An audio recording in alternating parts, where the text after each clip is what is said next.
Assalamualaikum warahmatullahi wabarakatuh.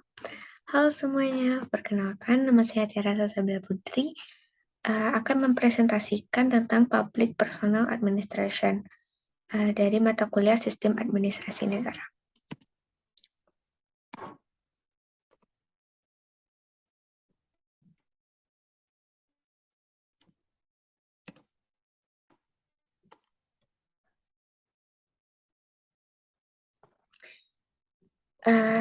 Saya akan memperkenalkan kembali diri saya, yaitu nama saya Tiara Sasabila Putri dengan NIM 2104366 dari mata kuliah Sistem Administrasi Negara dengan dosen pengampu Ibu Yulia Hanuselina SIP MA dengan kode seksi 2022 10.42.0097. Jadwal Rabu jam 13.20 sampai 15.50 dari Departemen Ilmu Administrasi Negara, Fakultas Ilmu Sosial Universitas Negeri Padang.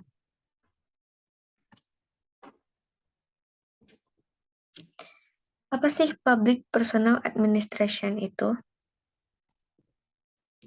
Public Personal Administration, atau yang jika kita bawakan ke dalam bahasa Indonesia adalah administrasi kepegawaian.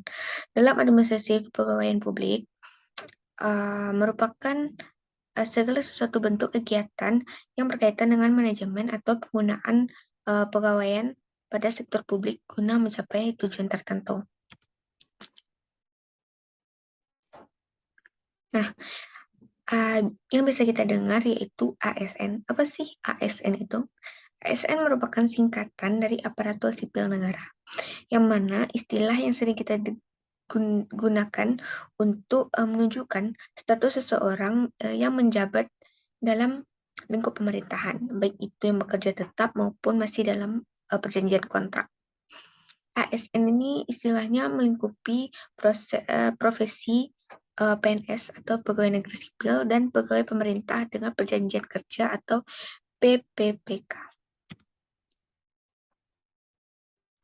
Meskipun ada perbedaan istilah, ASN PPPK adalah elemen penting dalam menjalankan roda pemerintahan.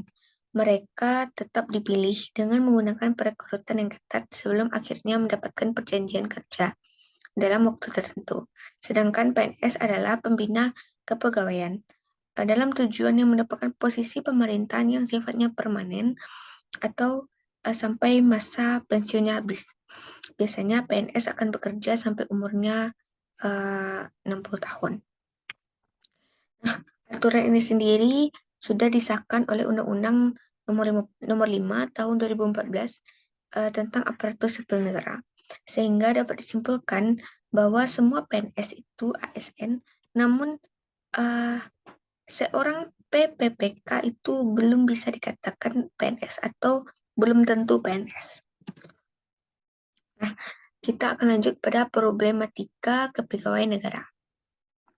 Sengketa kepegawaian adalah sengketa atau perselisihan yang timbul akibat ditetapkan keputusan tata usaha negara di bidang kepegawaian oleh badan atau pejabat yang berwenang mengenai kedudukan, kewajiban, hak, pembinaan, dan lain sebagainya.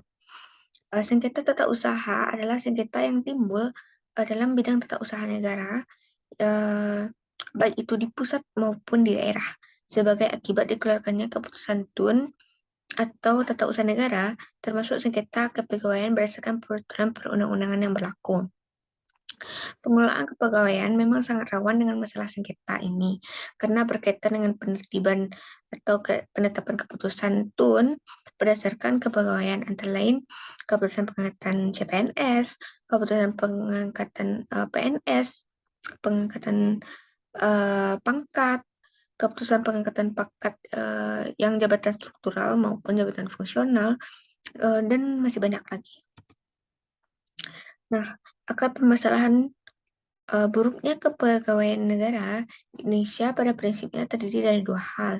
Yang pertama itu persoalan internal sistem kepegawaian negara itu sendiri. Yang kedua dari eksternal yang mempengaruhi fungsi dan profesionalisme kepegawaian negara. Kegagalan pemerintah untuk melakukan reformasi terkait dengan subsistem-subsistem telah melahirkan birokrat-birokrat yang dicirikan oleh kerusakan moral dan juga kesenjangan kemampuan yang melakukan tugas dan tanggung jawabnya. Menurut hal tersebut diungkapkan oleh Lihat Prasojo 2006. Terkait dengan persoalan rekrutmen, dapat dilihat dapat disebutkan beberapa situasi problematis yang dihadapi oleh birokrasi di Indonesia. Proses rekrutmen masih belum dilakukan secara profesional dan masih terkait dengan hubungan-hubungan korupsi, nepotisme. Rekrutmen pegawai masih dipandang seakan-akan menjadi kebutuhan proyek tahunan dan bukan sebagai kebutuhan dan akan peningkatan kualitas pelayanan publik dan penyelenggaraan pemerintah. Indikasi ini sangat nyata apabila uh, kualitas pelayanan publik dan penyelenggaraan pemerintah, indikasi yang masih belum indikasi yang sangat nyata apabila dilihat dari job analysis sebagai persyaratan untuk menentukan job requirement. Itu sebabnya meskipun dirasakan PNS Indonesia tidak tahu apa yang mereka kerjakan, tapi rekrutmen PNS akan selalu tetap dilaksanakan. Pembentukan karakter seorang ASN dimulai sejak mengikuti pendidikan atau pelatihan dasar CPNS.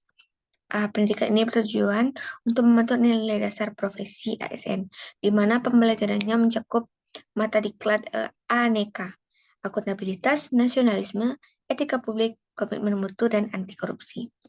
Nah, bisa kita ibaratkan, jika kita ibaratkan karakter ini sebagai tanaman, maka yang utama adalah kualitas bibit itu sendiri.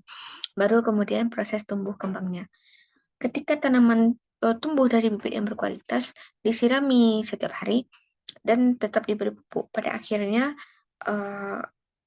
pasti menghasilkan apa yang kita harapkan, yaitu buah atau bunga. Namun jika kemudian terserang hama dan tidak mampu lagi untuk bertahan hidup, berarti tanaman tersebut gagal dalam pertumbuhannya. Sekian hasil presentasi saya, itu yang dapat saya sampaikan. Terlebih dahulu kurang saya mohon maaf. Wassalamualaikum warahmatullahi wabarakatuh.